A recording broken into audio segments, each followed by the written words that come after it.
স্বাগত খেলাযোগে আপনাদের সাথে আছি আমি ফাইম রহমান। সোচ্চার দেশের হকি অঙ্গনের মানুষ সার্চ কমিটির সদস্য ইমরোজ আহমেদকে নিয়ে মিথ্যা অপবাদ ও ষড়যন্ত্রের জন্য করেছে প্রতিবাদ। দেশের ক্রীড়াঙ্গনের যোগ্য এবং পরীক্ষিত মানুষরাই রয়েছে সার্চ কমিটিতে বলে মনে করেন সাবেক বর্তমান খেলোয়াড় সহ সংগঠকরা। অর্ণবাপী রিপোর্ট। বিন্দু থেকেই হয় সিন্ধু, সবাই এক হতে পেরেছে বলেই তো এই নতুন বাংলাদেশ।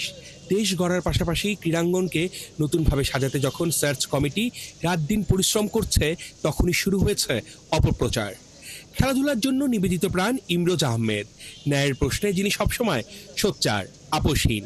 তার নামে মিথ্যা অপবাদ মেনে নিতে পারেনি হকির অঙ্গনের মানুষেরা।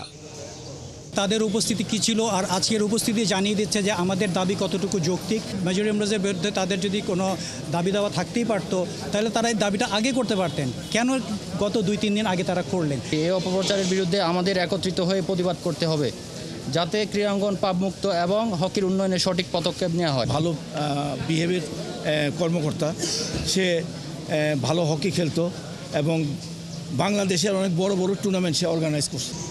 লক্ষ্য যখন একটাই, খেলাধুলায় আসবে গতি, মাঠে ফিরবে হকি। রফিকুল ইসলাম কামাল ও মামুনুর রশিদের মতো হকির তারকারাও সেটাই চান। অন্যদিকে অপরাজনীতি, ব্যক্তিগত আক্রোশ থেকেই নাকি একটি পক্ষ হকিকে অচল করতে হয়েছেন ষড়যন্ত্রে লিপ্ত।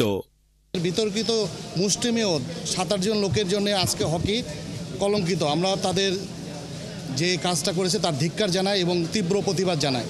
কূটনীতিটা তাদের ভিতরে কাজ করে এবং তারা এইগুলো কারণেই কিছু কিছু গ্রহণযোগ্য ব্যক্তিত্ব, যাদের সুনাম আছে, যাদের মর্যাদা আছে, তাদেরকে আমার মনে হয় যে ছোট করার জন্য, হেয় করার জন্য তাদের বিরুদ্ধে এই ধরনের অভিযোগ নিয়ে আসে, যেন তাদের স্বার্থটা তারা হাসিল করতে পারে। এখানে যারা এই কাজটা করেছে তারা খেলোয়াড়দের নাম ব্যবহার করেছে, যেখানে কোনো খেলোয়াড়ই ইনক্লুড ছিল না।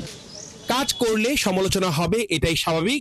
তবে ব্যক্তিগত স্বার্থের কারণে মিথ্যা, বানোয়ার তথ্য আর অশোভন আচরণ কখনোই গ্রহণযোগ্য নয়। সার্চ কমিটির প্রতিটা সদস্য নিজ নিজ জায়গায় পরীক্ষিত। আমার কমিটির যারা আছে প্রত্যেকেই যোগ্য লোক। আর ইমরোজ ভাই সম্পর্কে বলবো, সে তো এই স্পোর্টসের থেকেই তার জন্ম। এখন হয়তো তার নামের সাথে মেজর ইমরোজ আসছে, কিন্তু মেজর হওয়ার আগে সে কিন্তু খেলোয়াড় ইমরোজ ছিল। তার মানে কি, সে খেলোয়াড় হিসাবে এখানে প্রতিষ্ঠিত ছিল এবং সেখান থেকেই আজকে কিন্তু যেখানে সে কাজ করতে আসছে সেটা কিন্তু ক্রীড়াঙ্গনেই আসছে, অন্য কোনো জায়গায় যায় নাই।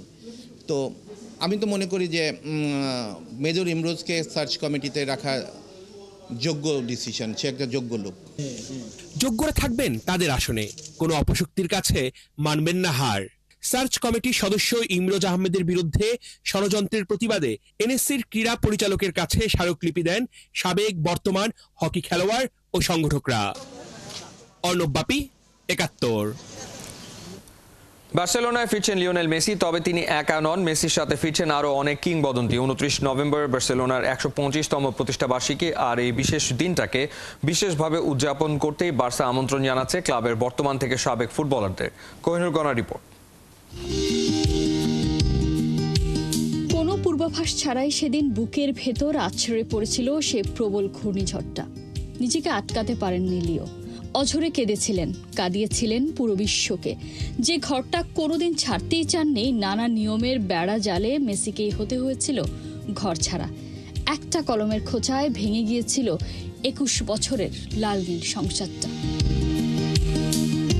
ফুটবল ক্যারিয়ারের শুরুটা যেখানে, সেখানেই থামতে চেয়েছিলেন এলামটেন। সেই সুযোগ কখনো কি পাবেন মেসি? চারিদিকে কত স্বপ্ন, মেসি কি আর কখনো ফিরবেন বার্সেলোনায়? অবশেষে আরও একবার মেসি ফিরছেন প্রিয় আঙিনায়। স্প্যানিশ গণমাধ্যমের খবর, লিও আসছেন তার ঘরে। তবে ফুটবলার হয়ে নন, এবারে লিও ফিরছেন অতিথির বেশে। আসছে মাসের 29 নভেম্বর বার্সার আইকনিক স্টেডিয়াম নু ক্যাম্প পা রাখছে 125 বছরে। প্রিয় আঙিনার প্রিয় দিনটাতে উদযাপনের মাইল ফলক স্পর্শ করতে চায় ক্লাব কর্তৃপক্ষ। সেই লক্ষ্যে আনুষ্ঠানিকভাবে মেসিকে আমন্ত্রণ পাঠাবে বার্সেলোনা। বার্সা ওয়াইড ওয়ার্ল্ডের মিগুয়েল রিগো তার এক প্রতিবেদনে বলছে, ক্লাব এরই মধ্যে উদযাপনের সব প্রস্তুতি শুরু করে দিয়েছে। প্রাথমিকভাবে বিশেষ এই অনুষ্ঠানটি আইকনিক নু ক্যাম্পে করার ইচ্ছে ছিল বার্সা কর্তৃপক্ষের। পুনর্নির্মাণ শেষ হওয়ার পর প্রথম ম্যাচের দিনই এই বিশেষ অনুষ্ঠানটি করার কথা ছিল। তবে নির্মাণ কাজ এখনও শেষ না হয় সেই সিদ্ধান্ত থেকে সরে এসেছে ম্যানেজমেন্ট। এই অনুষ্ঠানে মেসি ছাড়াও আমন্ত্রণ জানানো হচ্ছে আরও অনেক কিংবদন্তি ফুটবলারদের। ক্লাবটির লক্ষ্য ক্লাব ইতিহাসের বেশ কয়েকজন বিশিষ্ট ব্যক্তিকে সম্মান জানানো, অনুষ্ঠানে তাদের অবদানকে স্মরণ করা। ব্যক্তিগত বা অন্য কোনো কারণে কেউ যদি উপস্থিত হতে না পারেন, সেক্ষেত্রে তাদের ভিডিও বার্তা প্রচার করা হবে অনুষ্ঠানের দিন। তবে জমকালো এই অনুষ্ঠানে মেসির উপস্থিত থাকা নিয়ে তৈরি হচ্ছে শঙ্কা, কারণ সেই সময়টায় ইন্টার মায়ামি থাকবে প্লে অফের লড়াই। এখন দেখা যাক বার্সায় মেসির ফেরা আদৌ সম্ভব হয় কিনা। কোহিনুর কণা, ৭১। চলছে খেলাযোগ সরাসরি সংবাদ অনুষ্ঠান দেখতে চোখ রাখুন ৭১-এর ফেসবুক পেজ এবং সাবস্ক্রাইব করুন ৭১-এর ইউটিউব চ্যানেলে। ৭১-এর সাথে থাকুন।